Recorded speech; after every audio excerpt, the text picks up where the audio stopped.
She not one of them $40 hoes, she out your reach. She went back to school to study hard for her degree. What else she did? She left her last nigga, he wasn't no go-getter. Never met a bad bitch that entertainer broke nigga. You've got some breaking news now. Let's go up to Shannon in Skycam 9. Yeah, we are over this large response. Initial reports of a shooting. This is the 4800 block of South Ashland. You can see you've got paramedics right now. They do have a gurney, and it does look like there is someone that they have just wheeled out of the Easy Pond here on South Ashland. This is the in between 48th and 49th Street that they've got Ashland completely shut down for this response. So officers called to a domestic disturbance at Easy Pond at about 3:30 on South Ashland. It was in the back of the woods, back of the yards neighborhood. They say a man shot a woman in the head and chest. She later died at the University of Chicago hospitals. 33-year-old China Mitchell was a cool, laid-back, compassionate mother of 3 who just wanted to be left alone by her former boyfriend and the father of her youngest child, 32-year-old Louie Foster. Despite repeatedly reporting Foster to the police, her pleas fell on deaf ears. On January 15, Foster accused China of owing him money before brutally shooting her in the chest and head. Since Mitchell's brutal slaying, her family has spoken out about the justice system's failures. Despite reporting Foster's abuse 10 times since 2022 and pleading with the courts to remove his guns, nothing was done. This negligence left her unprotected against Louie, who had vowed to kill her. Welcome to the American Crime, Femicide channel. Please like, share, subscribe and hit the notification bell for future uploads.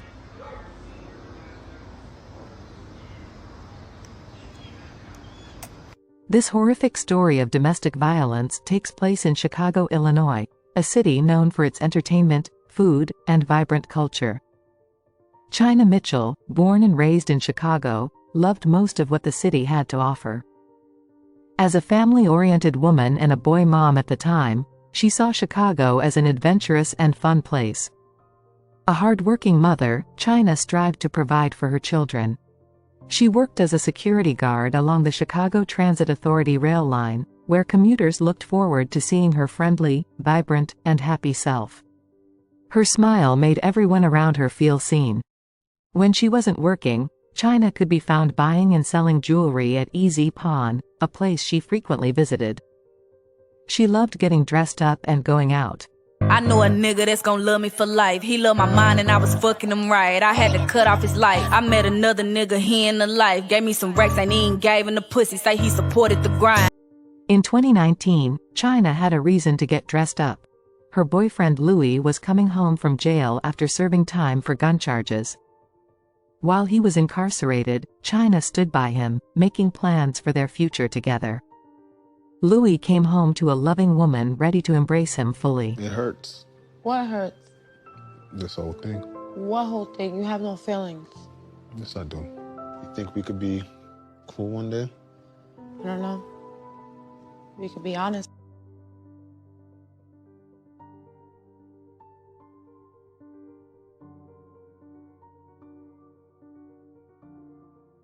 In one of her social media posts, she affectionately wrote, "My true love with his extremely handsome self.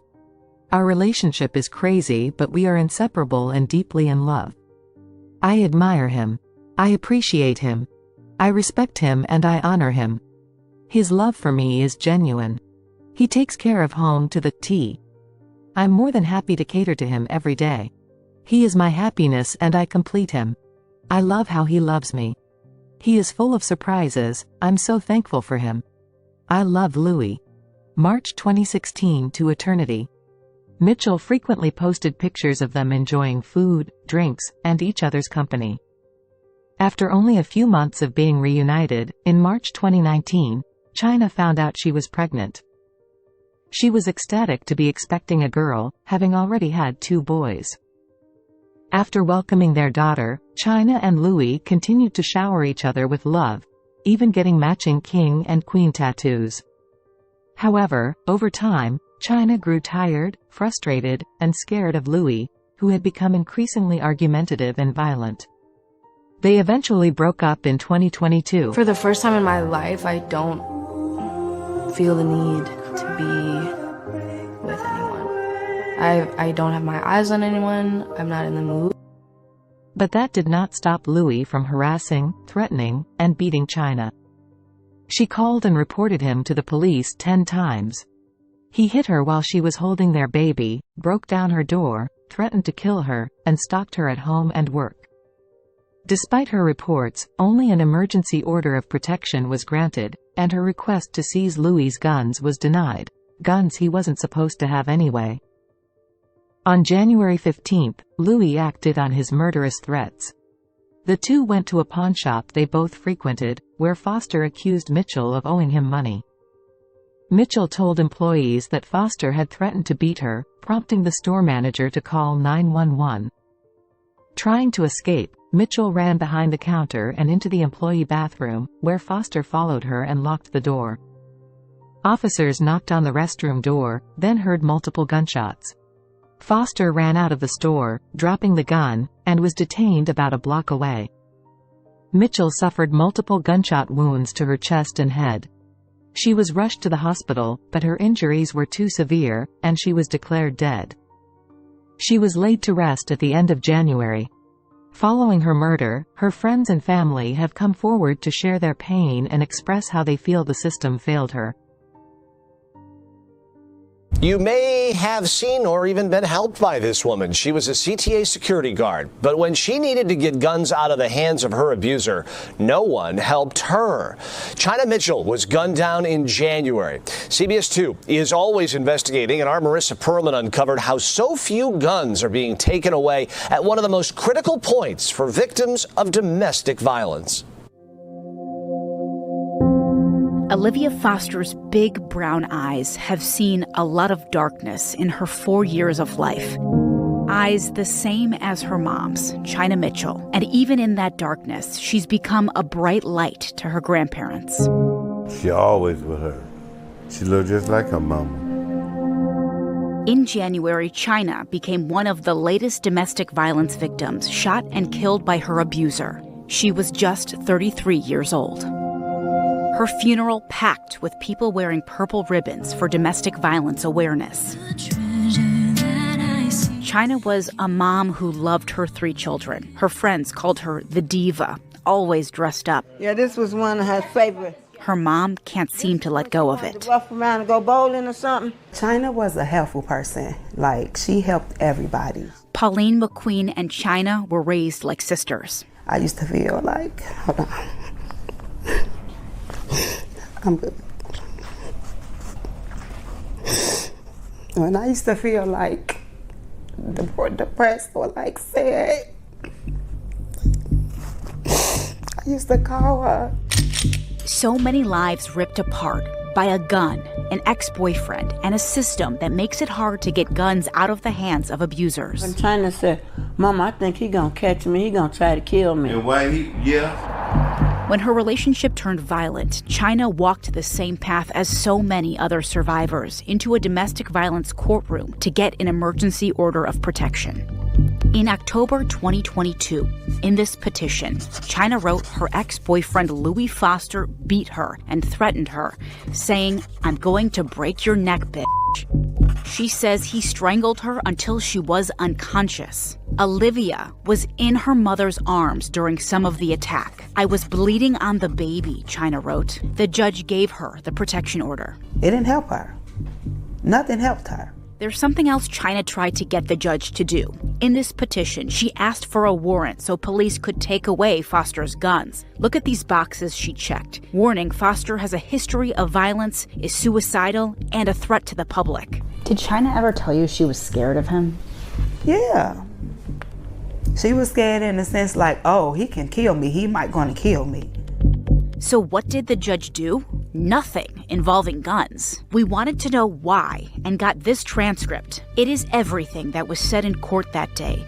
There's not one mention of Foster's guns. So it was worse, I think, than being denied. it was just ignored. Benna Crawford from Legal Aid Chicago represents domestic violence survivors. We shared with her what else our investigation uncovered. This as a critical piece and for survivors that actually keep them safe. Take a look at this. It's data we obtained of emergency protection orders in Cook County. Each case represents a person in immediate danger. In the last 10 years alone, nearly 112,000 emergency orders were granted. We can't tell you how many people asked for guns to be taken because we found no one tracks that. But here's what we got from the Cook County Circuit Court Clerk's office. Only 85 gun seizure warrants were granted. Just 85. It's an inappropriately low number, but it isn't surprising to me. But what may be surprising, judges decide whether abusers can keep their guns while blind to their criminal histories. It's just not a position that we want judges to be in when they are making these life or death decisions. And get this, the system makes survivors bring proof of their abuser's violent criminal history to court, a responsibility China likely didn't know she had. Foster was a felon who served time related to a gun charge and couldn't legally even own a gun. As it turned out to be true, without the issuance of that, removing his firearms, she was likely to be seriously harmed or killed.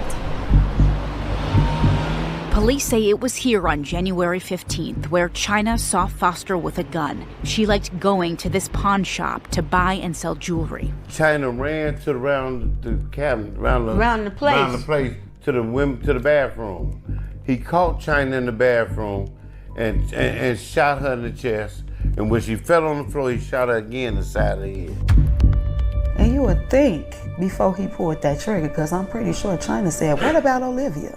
Louie Foster is Olivia's dad. I'm pretending to be happy. Just sad, kind of gloomy. It's sad, but I'm pretending to be happy. Kind of gloomy. We met China's parents, Frankie Mitchell and Brenda Ferdinand, at their home on what would have been China's 34th birthday. They're now raising all three of China's young kids. Because it seems like she never left. But it don't seem like she's going to come back either. She was from God. She loved everybody. And on this birthday, Olivia remembers her mom. Happy birthday, Mama. And later that night, more purple. Happy birthday, China! China, I love you and I miss you. I tell you good night every night. And I tell you good morning every morning. And I think you're looking over me because I'm doing the best I can with your children. I love you, and I'll see you later, just not yet. But please save a seat for me.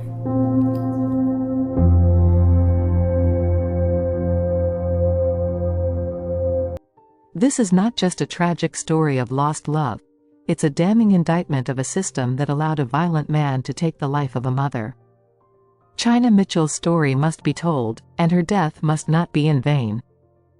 Louie Foster was an abusive, aggressive, and violent man hell-bent on destroying China. He didn't care about their shared 3-year-old daughter or the 2 boys he once claimed to love. He didn't even care that China supported him while he was in jail. His only concern was maintaining access to and control over China. He exploited her vulnerability as a single mother and attacked her with full force. China saw this coming, which is why she was transparent with her friends and family about what was happening. It's infuriating that she reported him 10 times, yet it wasn't enough to get him locked up. The police and the criminal justice system failed her. Louie wasn't supposed to have guns, and if they had searched him and found his weapon, they might have prevented China's death. Now, 3 children are growing up without their mother. This isn't just a failure. It's a gross negligence that cost a life. China's death highlights the dire consequences of a broken system, and her story must serve as a call to action to protect others from suffering the same fate. May China Mitchell rest in peace.